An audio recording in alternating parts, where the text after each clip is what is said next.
The show is about to start in 5, 4, 3, 2, 1.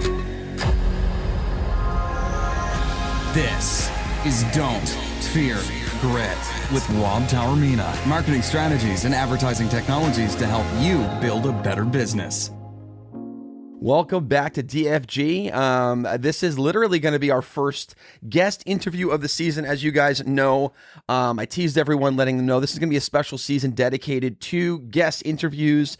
And in the studio to kick it off, I got my friend Mike here. And Mike, why don't you just introduce yourself, give some context. Who are you? Sure. So my name is Mike Evans. I am a multi-hyphenate entrepreneur. So I have a lot of different ventures that I like to do. Right now we have Vision Martial Arts, which is a martial arts school in Patchogue, New York.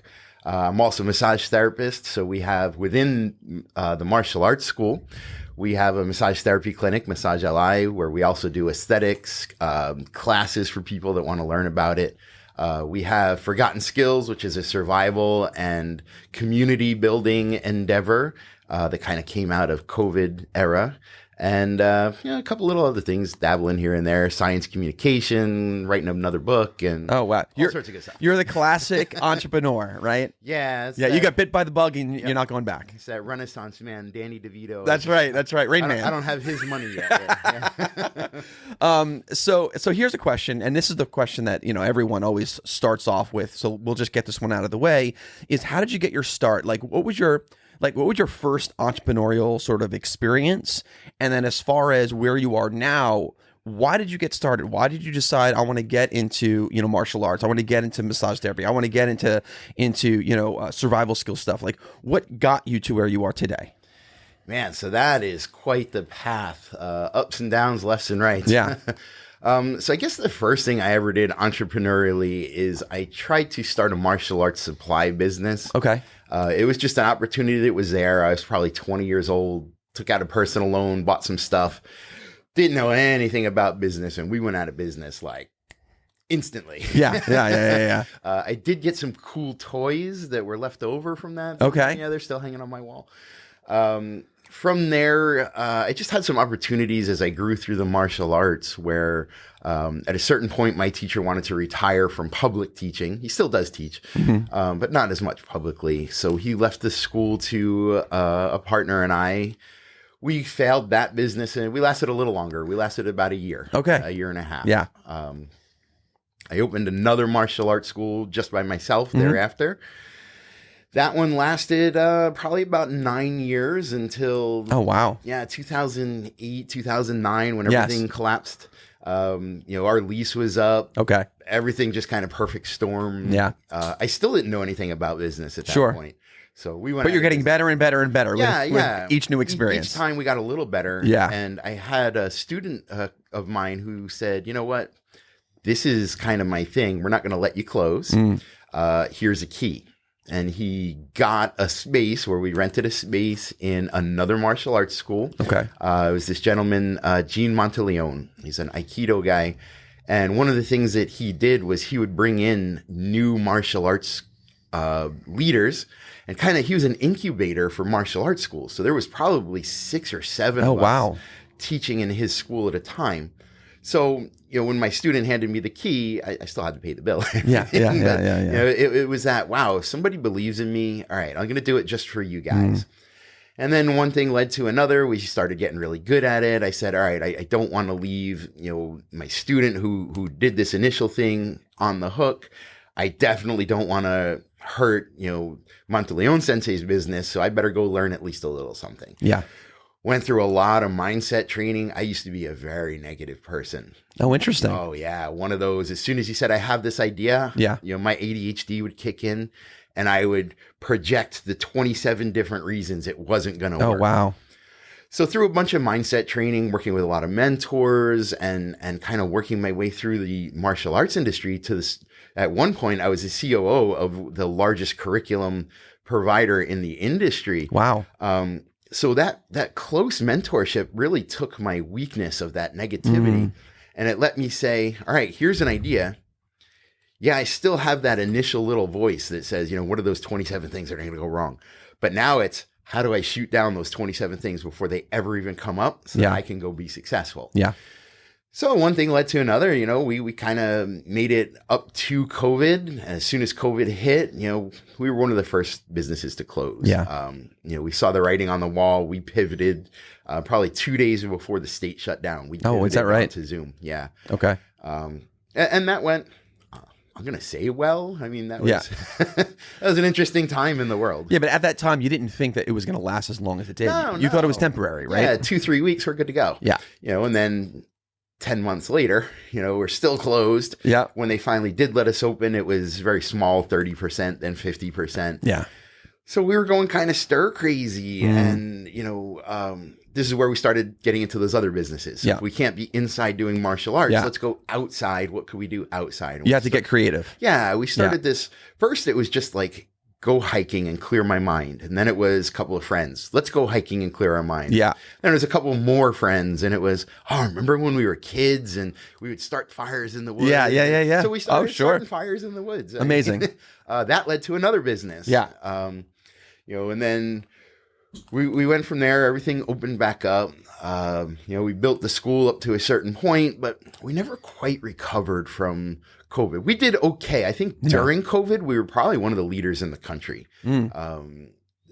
Surviving and even thriving. Is it because you maybe you think that because you embraced the sort of virtual reality sort of aspect early? Yeah. You were early adopters of that. Absolutely. Yeah. It's something we'd already been talking with an account of ours over in the UK, and they were starting an online teaching platform. Okay.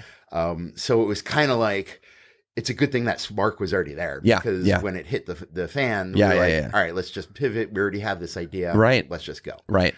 But it just wasn't the same. I mean, part of what we do, a traditional Chinese martial arts school was the center of a community. It wasn't just like, I'm going to go take karate. Right. Nothing against karate. No.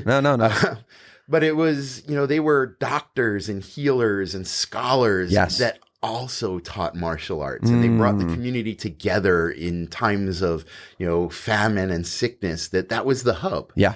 So that's what we wanted to be. And even though we did okay during that virtual, it wasn't the same. We never really recovered the same financially. And then when finally the landlord was great, he worked with us all through it. But it got to a point where he's like, all right, look, and we just couldn't do it anymore. Sure. So we stepped back once again.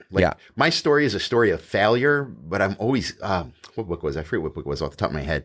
Always talking about failing forward. Yeah. Right. So we stepped back and we said, okay, a little heart palpitations going on, a little chest pain for a couple of days.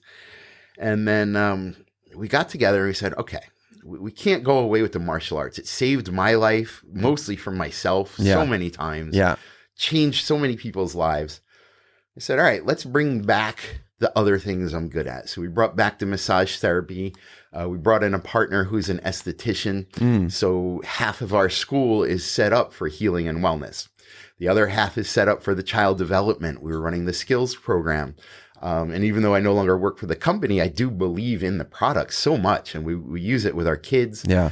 For the adults, we brought back a little more of that tradition. And then we were like, all right, but how do we get the community back? Right. So we started, going hiking in the woods. And we kind of remembered that, all right, back during COVID, we had this whole business idea that we just never really took. Yeah.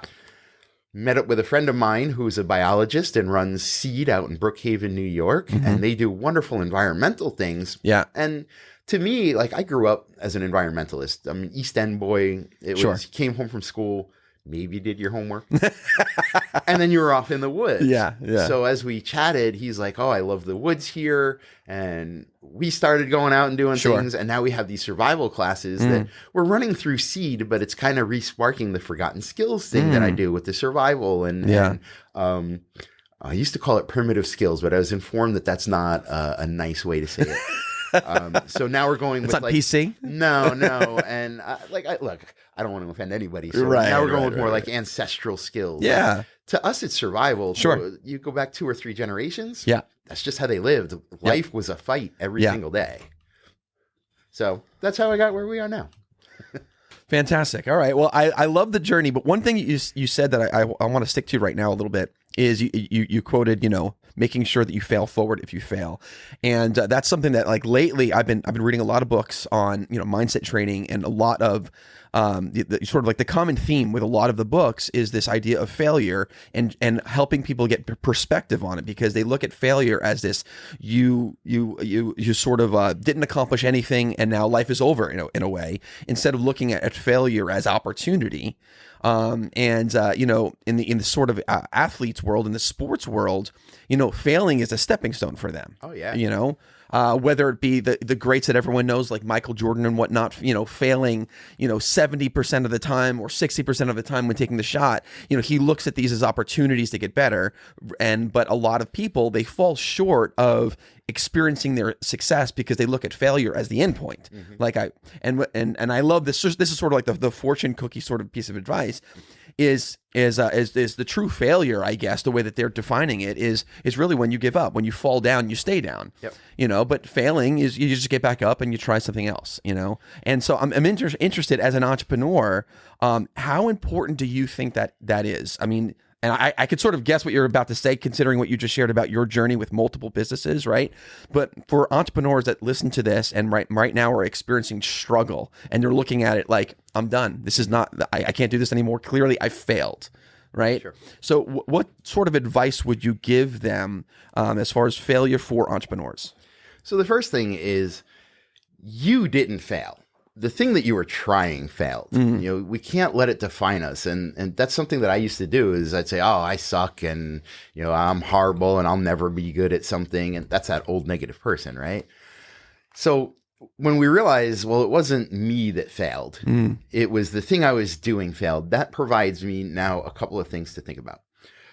First, when I price things, if we go into the business aspect for a moment, when I price things, I used to be, well, I have to keep it cheap. I grew up pretty broke, right? I don't like to say poor because my grandmother would say poor is a mindset. So even as a child, that, right? Yeah, that's amazing. So we grew up without much. Yeah. At the time, I didn't really realize it because my parents did a wonderful job of making sure we were loved and taken care of and fed. And sometimes fed meant like, hey, we don't have anything for dinner. Go across the street and catch something. Yeah. Real quick on that point. People need to realize that kids don't understand sort of like lifestyle at such a young age. And I think parents put so much pressure of lifestyle on kids, like, oh, my kids need this, FOMOing their kids into life. And I think, the more you share about your sort of upbringing, I had a very, very similar, we had that $0. We didn't have two nickels to rub together. And I remember when I was telling my dad, I'm like, hey, I would love a pet. My dad would be like, yeah, go catch one. And I didn't look at it as a bad thing. I didn't be like, oh, my dad's telling me to go catch a pet because we're poor. I loved my life. Oh yeah. I loved it. Now we were very, very poor. We had no money. But that's what I mean. Like, kids don't know, and they can find joy, they can find growth, they can find stability and success even in those moments. We don't have to FOMO kids into things. Sure. And that's actually required, as part of what we do is the whole child development aspect. And kids need boredom. It's required for their mental growth, for their emotional resilience. They need to be able to say like, I'm bored, and for dad to say, hi, I'm bored, I'm dad. And, and then to be kicked out of the house or kicked into the other room. And you'll see that very quickly they're creating. And that creativity goes to being able to get past failures, right? Being creative. So, as we now start pricing things in our business, I was taught that you have to raise your rates first. That was lesson number one. And I had that pushback because we didn't have much. And I wanted it to be accessible. Sure. And with working with the mindset coach and the business coaches, it was, well, the more you charge, the more money you'll have coming in, the more people you can help, but also you'll have more freedom to truly help the person that can't afford it. When I had everybody paying me $20 a month, I couldn't afford to help anybody. Yeah, that's a good point. When we were the most expensive in town, and somebody legit came in from a shelter or something, and they would say, oh, I always wanted to do this. I said, good, so do it. Let's go. Well, how much? I didn't ask you. Just let's go. Right. Because I had that freedom. So as you're pricing things, you keep raising those rates as you're supposed to, and you know you have the right price because you're getting about a 30% pushback. Right? If you're not getting 30% pushback, you could have done better. You could have done more. So in essence, I'm seeking that failure to sign up 30% to tell me I'm doing the right by 70%. Now, if I'm failing all the time and my sign up ratios are like in the toilet, Sure. all right, it's time to reassess things. Yeah. The second thing is when we hit that failure, that says, well, something was too hard for me, or I didn't quite understand it completely as I am now. And like, I've been in this game for a long time. So when something I don't completely understand or I'm not good enough at it, that means it's probably something pretty difficult. If it's difficult for me, it's difficult for someone else. And what is the purpose of an entrepreneur is to find that pain point that people have and solve it. So my own failures kind of direct where my next steps will be. Sometimes it's for my own edification, oh, hey, wow, I got to go learn how to do taxes or go how to learn how to, do AI now. And sometimes it's for the people around me. And that's how I originally got into coaching, because we had some really old guys, not old in the sense of age, but old in the sense of mindset, where they just wanted to teach martial arts the old ways. They didn't understand how to market, how to get their school going. And there were great mentors out there, but there was nobody in the middle saying, all right, look, let me show you the first couple steps so that you understand what the big guys are saying. And that became my niche, that how do you get over that first step of getting into getting help? So that failure on my own helped me find that opportunity. Right. I love that perspective, and I hope people listening to this I want you to save this moment, because I think you just articulated it really, really well to give people perspective on the value that can be found in failing. Sure. And to sort of seek that stuff out. I think that's really great. Now, I guess moving a little bit away from failure, let's talk a little bit about, and maybe, understanding failure is a skill, but what are some necessary high-level priority skills and abilities you think that entrepreneurs should have? Or maybe your answer is, well, I don't think there is a skill or ability that all entrepreneurs have. That's fine. And I'm curious as to why you would think that. But so I guess there's that two-part question. Do you think there are skills and abilities? And if so, what are they for entrepreneurs? Sure. I definitely think there are. I think there is a certain amount that you can just come with to the game. My cousin was always, unfortunately, he fell more into the get rich quick kind of guy. So he never really had that longevity in things. I think he could have been amazing. Unfortunately, he's no longer with us. But watching him was part of what colored my desire to want to get into business, because I saw he was always moving forward. And I think that is a big part of it. I mean, the podcast is called Don't Fear Grit. And I did a series of interviews with some teachers a while back. And I asked them, I teach all these kids, and it's martial arts, but it's child development classes. What do you need in your schools in a post-COVID environment that, I could help your kids have? And the number one answer was grit. Resiliency. Yes. That ability to fail a test and move forward. So being able to look long distance, and yeah, we're failing right now, but generals for millennia have been losing battles but winning wars. Sure. Right?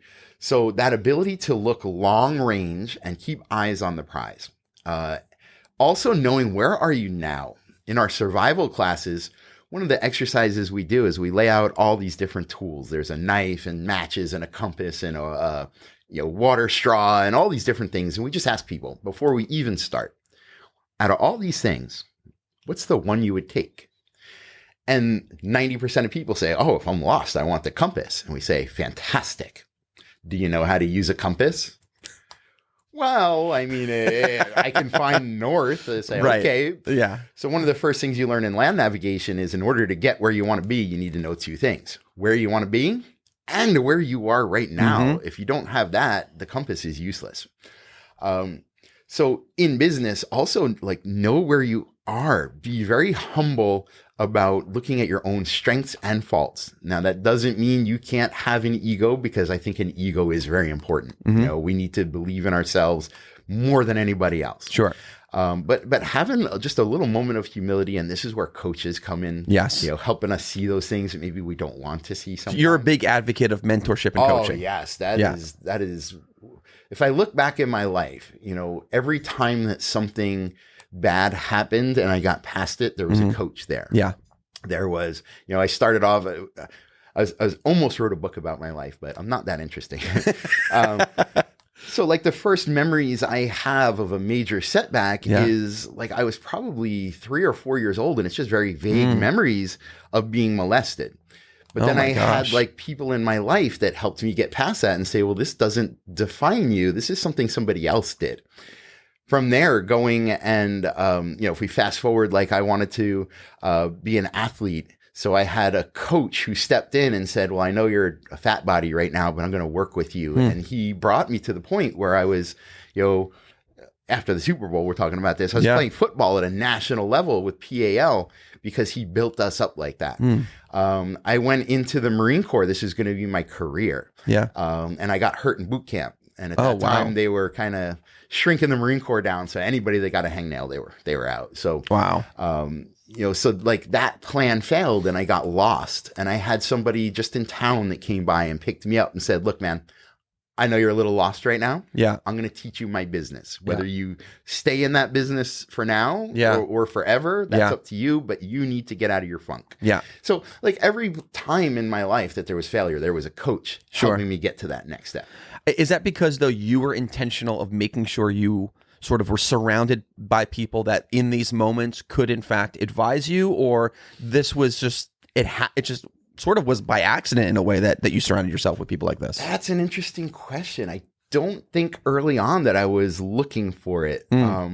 I was totally a nerd, a dork, a geek. Okay. All of those things that you shouldn't be when you're coming up and starting to think about girls. And that was me. So there was always just somebody there. So I think probably I was maybe subconsciously looking for who's going to help me get to the next level.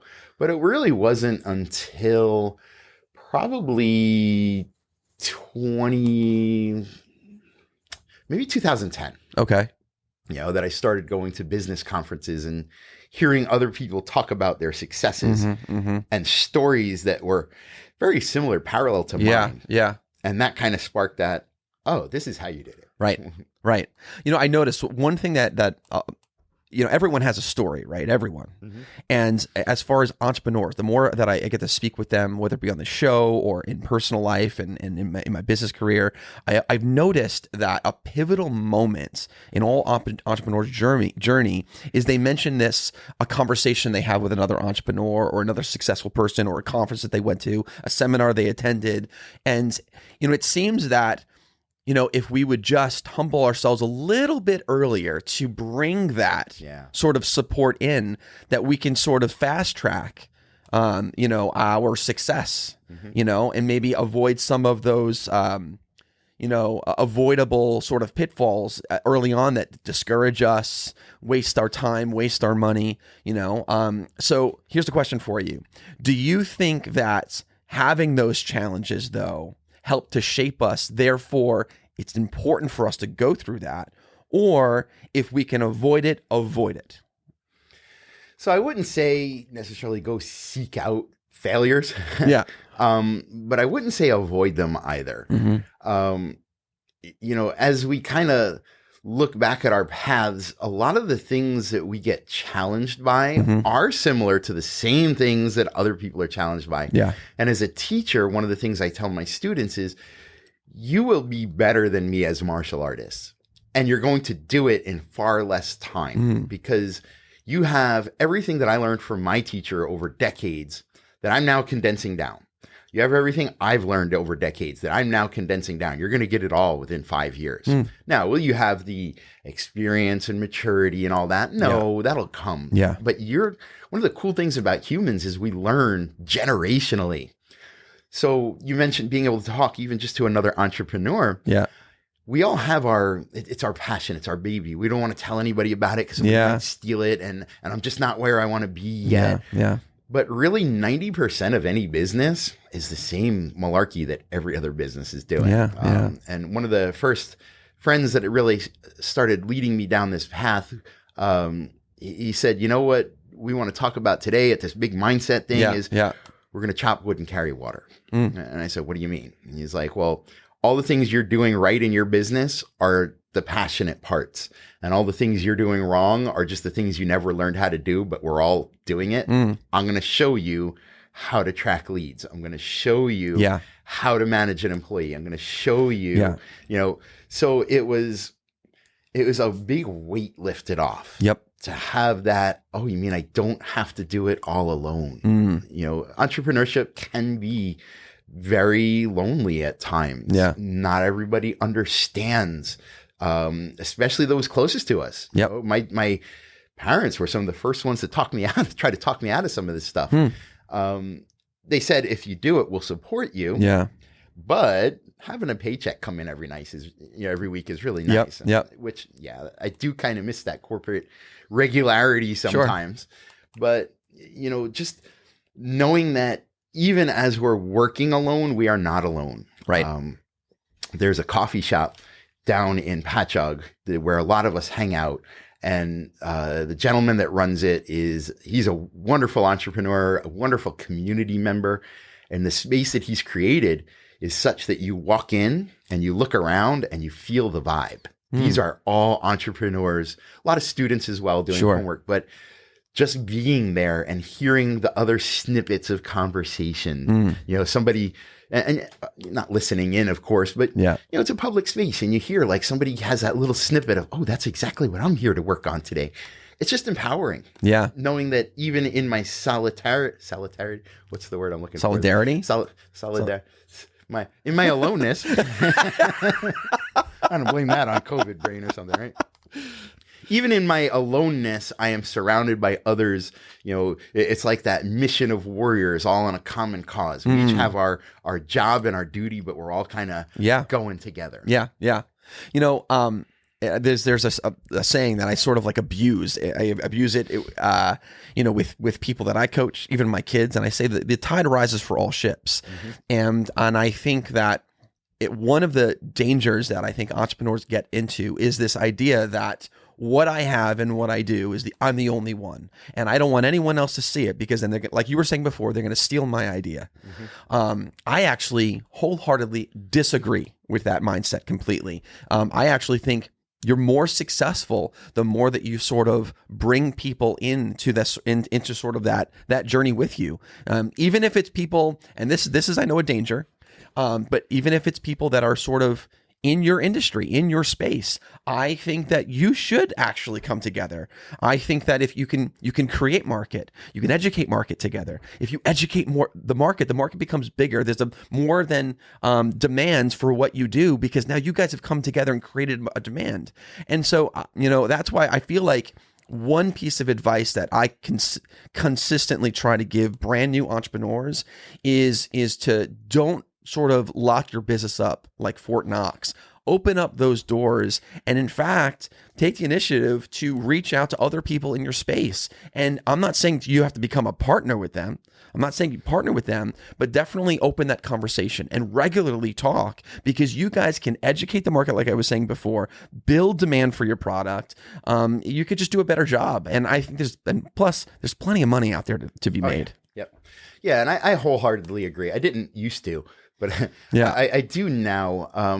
You know, our niche for kids martial arts for years has been child development. And we had to kind of create the market in our area for that. Nobody knew. Like if you said, oh, I'm a child development specialist, they would say, oh, is it a school for special needs kids? Well, we can certainly work with your child, but that's not what we are. Once we created this market, we started seeing like the other schools in the area were all of a sudden like, oh, we do child development too. And, you know, some of my friends would be like, oh, they're stealing your stuff. And I said, well, wait a minute. First of all, I believe so wholeheartedly in what I do that it will benefit kids that I want every single martial arts school, soccer coach, dance school, gymnastics school. I want them all to take this. Because, in business, we are trying to make money, but there was something that we saw that was needed, that from which we're trying to make that money. Yeah. And that thing in that venue for me is giving kids those tools that I have now that I didn't have as a child. Yeah. So if I can, through my influence, get other influencers to lead those kids into a venue where they have access to those tools, why wouldn't I want that? Yeah. And the second part of the second way I look at it is, if what I'm doing isn't good enough for somebody else to take notice, well, then I need to step back and figure out what I'm doing. Right. If it is good enough and everybody's trying to not necessarily copy it, but be inspired by it, Yeah. well, then maybe I'm right. Maybe I do have something here. Right. And then I just refine it. Right. So it kind of guides me a little bit. I love it. I love it. Now, in your opinion, as someone who's had multiple businesses, it seems like you got your hands in a lot of different things. You've met a lot of people, tremendous amount of experience. And by the way, that leads to lots of wisdom. So I look at you as someone who's very wise. No pressure, right? no pressure. What do you think is the importance for a new, answer it in two parts if you could, because I think the approaches are different. Someone who's a brand new entrepreneur, just starting out, and then a seasoned entrepreneur. What's the importance of market research and zeroing in on a niche? Yeah, that's a good one. So for a brand new entrepreneur, we have these big ideas, and I still fall to it, right? Because when I start a new venture, I'm a new entrepreneur again. It's new things and shinies. And yeah. so finding that niche is really important. One of the failures that we had in one of my previous martial arts schools is we tried to do it all. Kickboxing is a cool new thing. Well, guess what? We have kickboxing classes. Kids are a cool new. We have kids now. Yeah. BJJ is a cool new that we had that now. Yeah. And it was hard to do. Even as we scaled the team, it was hard to say, this is who we are. This is what we do. It was even harder to say, oh man, how do I market my kickboxing today when I only have ideas for the MMA, and I only have, an ad prepped for the kids, and I only have, it didn't provide me a lot of clarity, focus, vision. So we named my business the Vision Martial Arts because, in our biggest failure, it was that clarity of vision of who we wanted to be that brought us forward. So one of the things we like to tell newer people is, look, you can always add on a product line, but save it for when that ship is running smoothly and without you. Right. Then you can focus on the next thing. For the more seasoned person, there's this idea that what got you here is not what's going to get you to the next spot. And, in martial arts, it tends to be like, oh, I got to the 150 student or 200 student mark tends to be like the thing. Sure.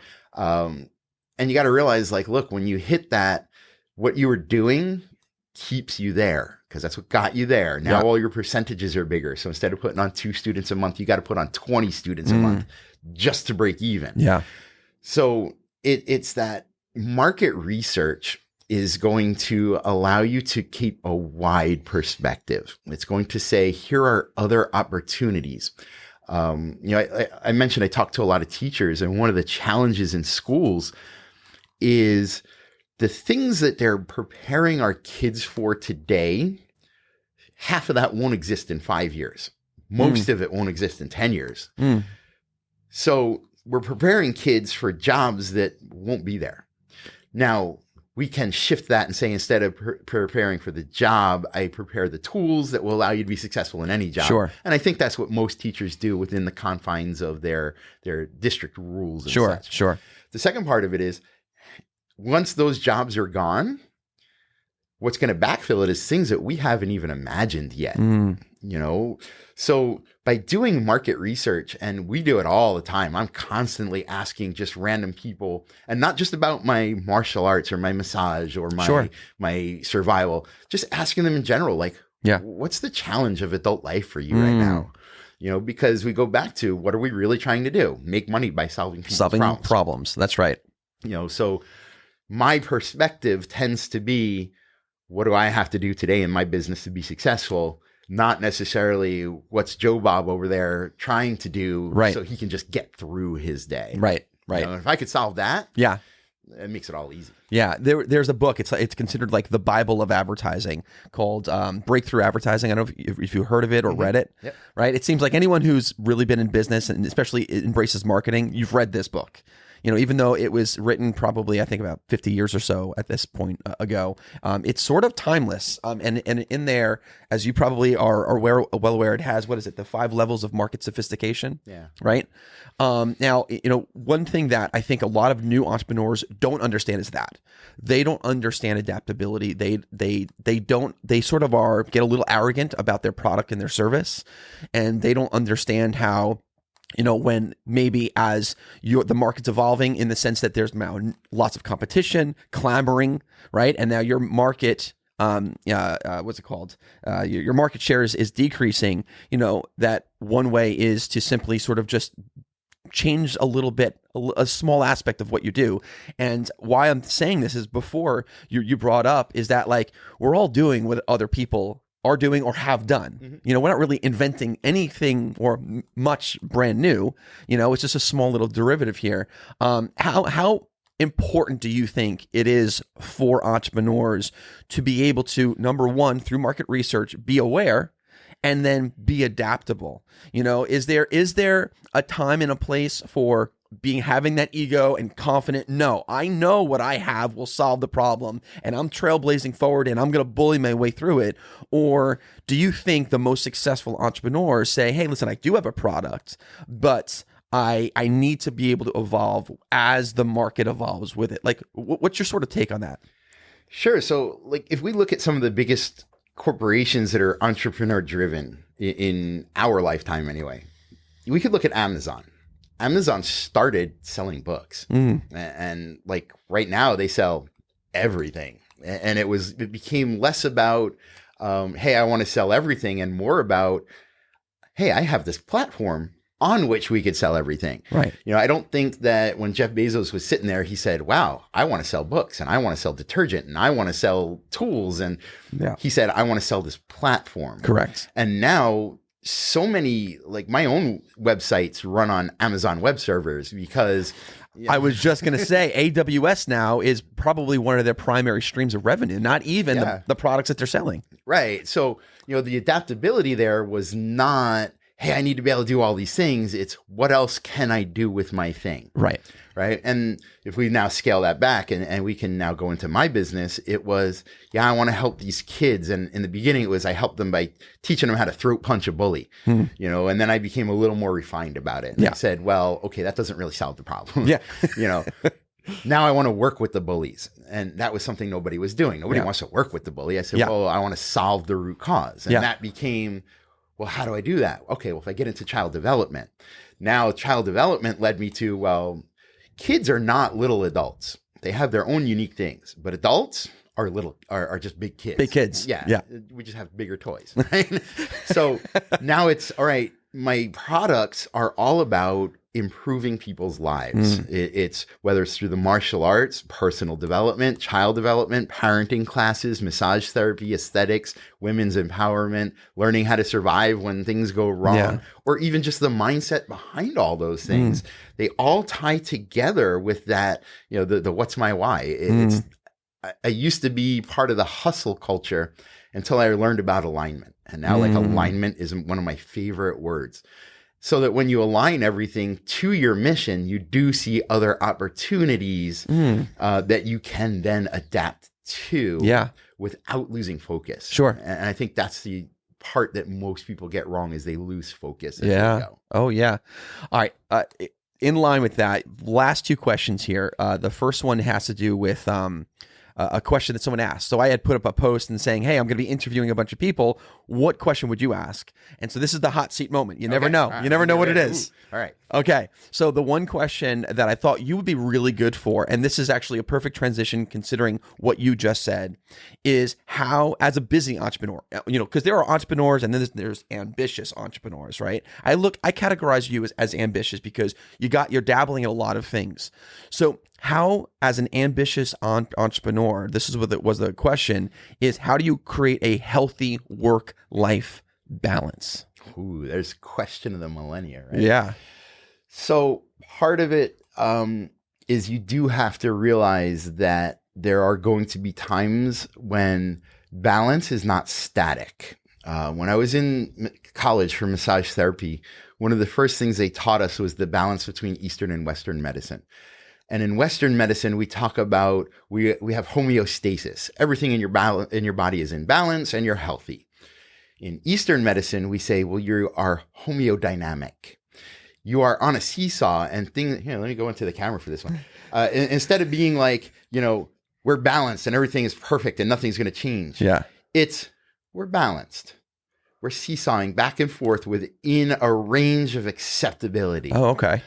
So we have to recognize in entrepreneurship, there are going to be times when we don't have family dinner together, when we have to stay up till 2 a.m. getting that last campaign done. Yeah. When your ADHD hyperfocus kicks in and you go, oh, light bulb, I got to get this done now. And you miss the kid's soccer game. Yeah. There will be those moments. But I think it is also, and this is where like an accountability partner comes in, not necessarily a coach, but I have people that check in on me and they're like, all right, hey, are you doing what you're supposed to be doing? That reel you back in. So there's also going to be times when you say, all right, I'm going to miss out on my Valentine's Day campaign because it is far more important to me to go to the daddy-daughter dance. So there's that balance. And it depends on where you are in your adventure, not just your venture, but your adventure. With that as well, where you'll have the freedom to make decisions as to how that balance plays out. In the beginning, you're going to be kind of weighted towards, I got to get it done because I jumped off the cliff and I'm building the parachute on the way down. Later on, I could say, all right, I see this opportunity. Is it time dependent? Is it dependent on some market shift? Do I need to be ahead of it? Or is this just a little thing that I want to add on? So having that long-term vision also helps, because now I can see like what's out there and what's going to be more important in the moment. And I think the more you mature as both a person and a business person, it will balance more towards that family, to the point where it's not just how can I make people's lives better? It's how can I make my life better and my family's life better by making other people's lives better. And that kind of shifts your perspective a little bit to the point where now you can say, all right, I need more time at home so that I can make my family better. Maybe I put on a team member, start delegating. And you get it out like that. Yeah. And it doesn't have to be one or the other. And I love that seesaw sort of visual. I think that really, really helps, and another thing is I think communication, because you might have this great understanding and approach, but unless the family understands that as well, there's going to be a breakdown, right? So I think that communication element is so important. But you're right. I mean, one thing that I've learned, and I've done a lot. Like I've got, like you, I got my hands dabble, in a lot of different things. And there are times where I'm gone before the family's up. And I'm back at home and when they're already sleeping, and I don't see them for a couple days. And I realize, as much as like I would love to delegate everything, there are moments in new projects and new ventures, it needed my time though. And what's great is communication, is the family understanding that, dad's doing something that's important. He's trying to create something great, solve problems, or even create a better lifestyle for my family. And they understand that. I think that communication is important. Sure. And you have kids, so you know the importance of getting them to understand it, because they're our next generation. Just real quick on that, this is another opportunity for a positive failure. If I go home and I tell my partner, hey, this is this idea I have, and it's going to require a lot of time and attention, or maybe money or whatever, and she says no, that's important to me, because that means I don't yet have it fleshed out. I haven't defined it well enough to explain it to her. She's not necessarily entrepreneur minded. So if she doesn't understand it, it's not ready yet. It doesn't mean no. It just means, all right, let me go back to the drawing board, like Wile E. Coyote in my little cave. Let me go back to the drawing board until I can come back and say, okay, now here's the idea. And when she says yes, well, now I've got something. It's a sounding board, market research at home. Yeah, absolutely. I mean, listen, it's a great filter, being sensitive to that stuff and understanding that. I love what you just said. Even if, let's say, our partner, or wives, whatever, are not maybe sort of, experts in our fields, they do represent someone though. And that when we do run it by from that perspective of this is what I'm going to be doing, and it's a no, and they don't understand it, we should be paying attention to that. That's really interesting. I'm going to pursue that a little bit more. I love that. Your wife will thank me. You're going to be getting a little message, by the way. Yeah. It's Valentine's Day. You just saved my day. Thank you. All right. So last question for you here. In just like a one sentence thing, like all of a sudden you got this genie, he sends you back to your life 20 years ago, 25 years ago, and you got 30 seconds with your prior self. So you got this limited window here. What's one piece of advice that you're giving to your younger self before you had this incredible journey? I think about this a lot. And man, I think that just the thing I would say is like, it's going to be okay. It's not even an idea or a mindset. I'm a pretty emotional guy. I get it from my dad. We're not afraid to show our emotions.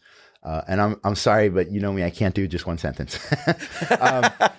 It's the fact that I've had so many failures, big ones, even recently, that were life altering, heart shattering, debilitating at times. But I've always gotten through it. And I think the challenge as a younger man was that I didn't have the experience of knowing that I could get through it. So if I could go back in time at 49 years old and talk to my 15-year-old self and just say, look, man, it's going to suck, but it's going to be okay. To have that trusted word from hopefully somebody that I can rely on, I think that would mean a lot. Yeah. I mean, it's interesting. That's the first time that I have gotten that as an answer. Because normally, and I think it's fine, people try to find what is that one defining advice that'll help me make more money, right? Like, can I tell myself this? But I think that's a much healthier sort of piece of advice, especially given that you have this short window, like you've got just a small amount of time with your younger self. What's that one thing that's going to help them? And I think you're right. I think confidence. I'll admit it to you with you here, everyone has various insecurities at various moments in life. No one is confident 100% of the time in everything that they're doing. We all have those moments of self-doubt, and sometimes those moments of self-doubt, we give in to those moments because of fear. Yeah. So if we can give ourselves that advice when you're younger, you're probably right. It makes a world of a difference. Yeah. No matter what's going on, like no matter how bad your life has been, yeah, here you are. Right. You survived every challenge. Maybe not the way that you would have wished or hoped. Yeah. But you've survived every single challenge thus far. Like one of the things I mentor my students with is, what's the worst that could happen? Yeah. You get punched in the face, you get a free nose job out of it. Like, come on, right? You're still here. Yeah. It's going to be okay. Right. And you still have that thing that nobody could take away from you. You're who you are on the inside, that mindset, the mentality. Yeah. And if you've done it once, you could do it again. Yes. Yeah, absolutely. Mike, I can't thank you enough for being here. Honestly, you are and have an enormous amount of wisdom. You're like the modern day encyclopedia of wisdom for everyone, really. Oh, walking mansplainer, basically. And honestly, I can't endorse you enough. Anyone who's out there, my recommendation is to seek you out.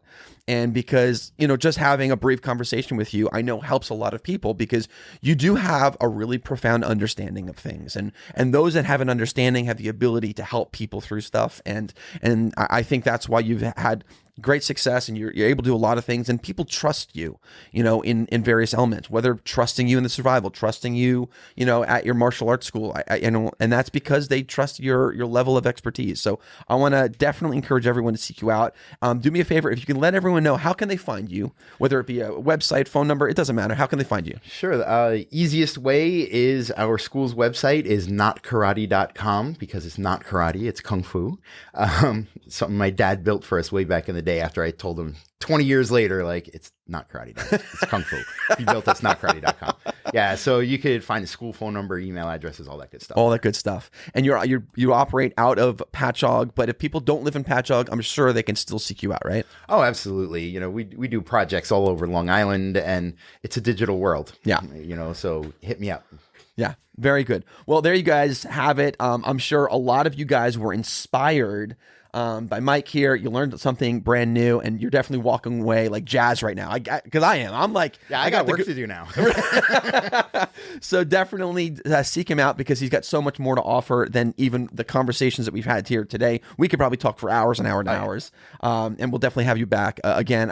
Just real quick, I first met you in this studio Yes. by someone else who was recording their podcast. And I remember I sort of like earmarked you. I'm like, this is a guy I want to talk to again. This guy is smart. He genuinely cares about people, and he understands that, you know what, I need to be a good steward of my information here. And I'm like, we need to talk. So I'm glad I was able to have you on my show here, which is awesome.